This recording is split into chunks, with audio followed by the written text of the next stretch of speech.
What's going on, y'all? It's your girl Boots Boswell with the edition of answering community questions. This one comes from a new subscriber, Marquise. Welcome aboard. Glad to have you. Appreciate your willingness to participate and add to the community. That's what makes it productive and effective, and I'm glad you're here. So thank you for reaching out. Marquise says, I'm a new subscriber. I wish you would have maybe elaborated more because I feel like as a parent, you're not going to always make the right decisions. It might seem right at the moment, but I also am a big believer in spending time with your kids and trying to be supportive as possible. And I know a lot of parents don't have the luxury because you're too busy trying to provide. I think a balance is very good, but that's easier said than done. And I'm speaking as a single father. This comment was in regard to the video I did that captured me and my two children that was titled, Don't Allow Your Kids to Do This, You'll Regret It.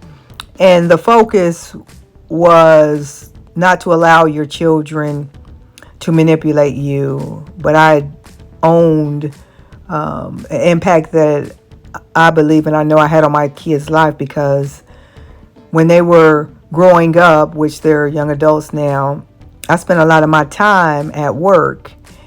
And being at work, a lot of time, you can't be an effective parent. And I own that I wasn't the best mother I could be. I was too focused on trying to provide a better life for my children than was passed on to me. So I understood during the time that I was working a lot that I wasn't physically there with my children, but I thought I had put them in environments that they were productive. I mean, I was in a relationship with my daughter's father. My children are by two different men, 10 years apart. And my family unit supported me greatly with my children.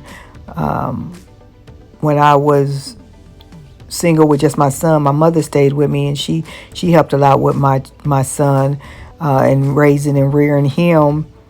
So a part of me felt that I had created the environment for my son to still get the nurturing that he needed.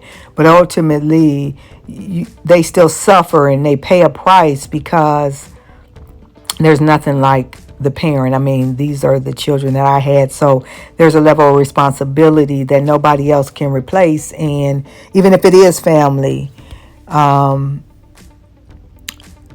forward, I can see the consequences of that because although I have a relationship with my kids, it's not as close as I would like it to be. And there was a lot of missed opportunities. There definitely needs to be a balance with work and providing for your children. But let's be honest, more times than not, children are raised in single homes, and the luxury of being at every event or home during dinner time just is not prevalent within the African American community in many instances because children are being reared and raised in single homes. The benefit, as we all know, is a two-parent household where, when one parent is absent, the other one is present, which can also be very effective even if the parents aren't together, as long as that you have two willing and supportive parents that are co-parenting healthy and effectively and sharing the responsibility, which those instances are out there, but let's be honest, a lot of times it's not. A parent is absent. So how do you provide the balance with providing financially and physically? Is somewhere it's going to suffer if you don't have the resources to provide the stable household within day shift and 40 hours, where a lot of parents work off shift and have to work overtime to make end meets. I think that's where a community comes in. where they pick up where you lack. And when you do have those opportunities to spend with your children, make the extra effort to be very tentative and supportive at those moments.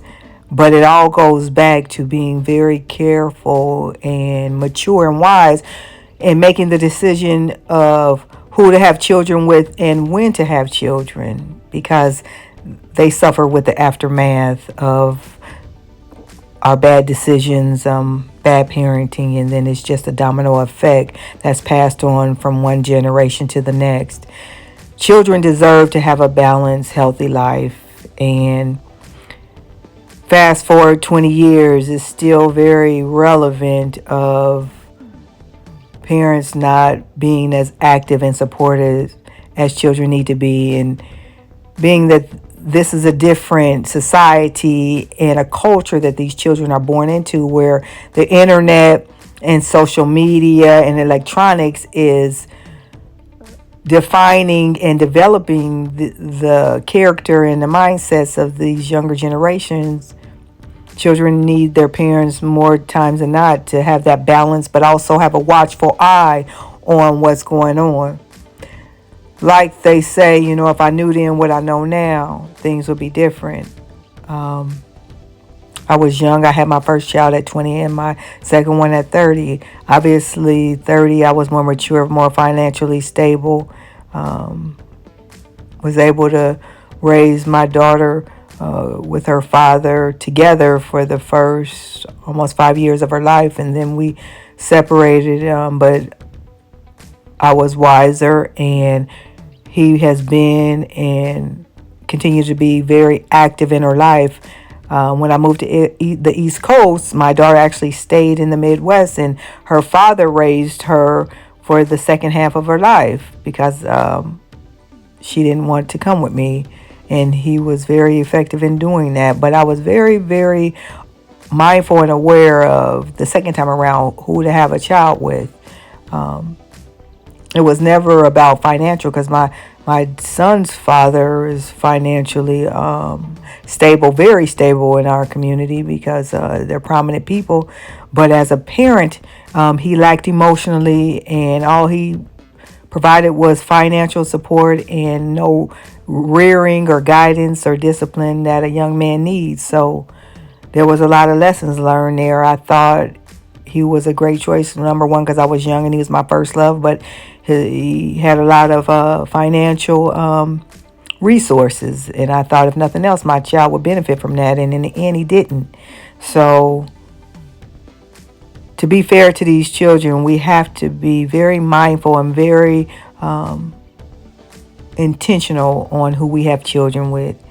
And although you don't always know how things will turn out, at least at minimum have a great support system in place, because children are suffering when you don't have that balance.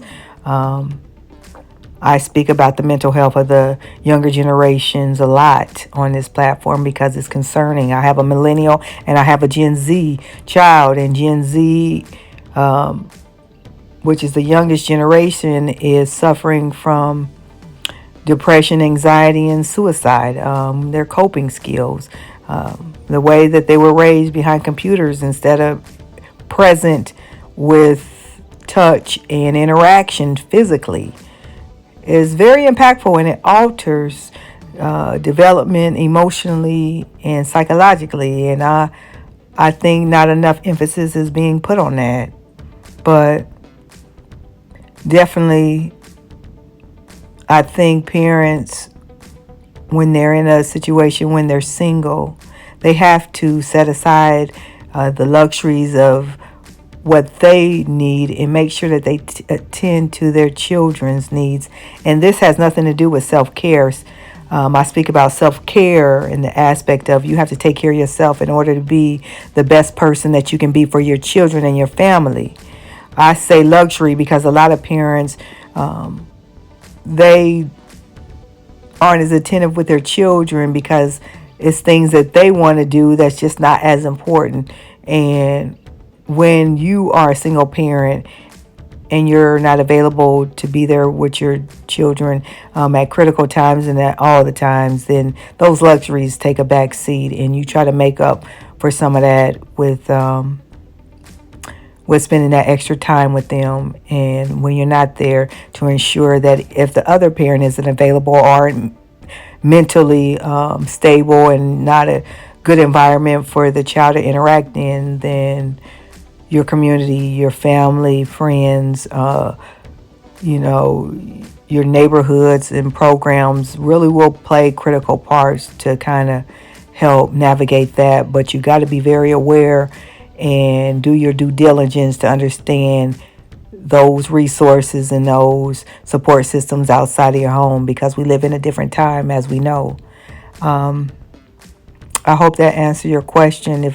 If you need me to elaborate any more, Marquise, please let's engage. It's important that we share information, we share support, and we try to impact where we currently at as a culture and as parents, and focus on the psychological and the mental state of ourselves, as well as these generations that we're responsible for. I'm all for it. I'm here for it. And I welcome any and all interaction. The video in reference, I'm going to pin it in the comments for anyone that would like to watch it. Once again, welcome to the community, and I appreciate you reaching out.